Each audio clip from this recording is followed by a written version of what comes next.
But first, your road to recovery. Navigating life as a teen can be one of the most challenging times in a person's development, and some turn to alcohol and drugs. That's why Intermountain Hospital offers a clean and sober program designed specifically for youth. Tell me about the program that Intermountain Hospital offers for teens dealing with alcohol and drug abuse. We offer what's called the Clean and Sober Teens Program, CAST for short, and what that is a program specific to substance use, and it's offered in conjunction with the Journeys mental health program. So basically, not only are people getting help with their drug and alcohol abuse, we're going to look at a lot of the underlying mental health symptoms like depression and anxiety that go along with that. And what does CAST help teens accomplish? The main goal is to maintain sobriety outside the hospital, but I think what an inpatient setting can accomplish that an outpatient setting just can't is guaranteed time in sobriety. So what are some of the things that teens are learning while they're going through the CAST program? They're really gaining self-awareness.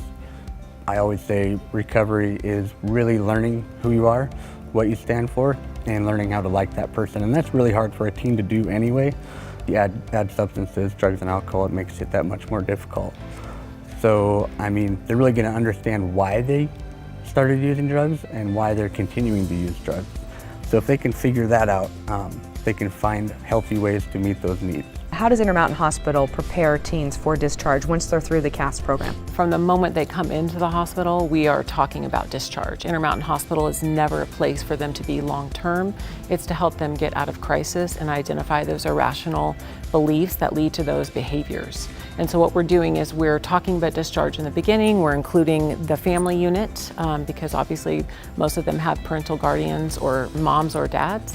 And then we're also asking them if they already have outpatient providers when they come into the hospital. They already have that rapport built, and so having that connection is easier for them when they do discharge. And I imagine too that means that you're teaching them certain skills and tools so they can be successful once they're discharged. Give us an idea of some of those skills that you're teaching. We want them to identify what irrational beliefs they're having. We have different therapies that we use like REBT and CBT. We want them to value themselves. We want them to learn to love themselves. So we use a lot of positive psychology. We want them to connect again with themselves. And that's what we really would want for anybody, but it's important for youth as well. How important is it to work with those outpatient partners, making sure that you're ensuring that success once that teen leaves Intermountain Hospital? It is vital.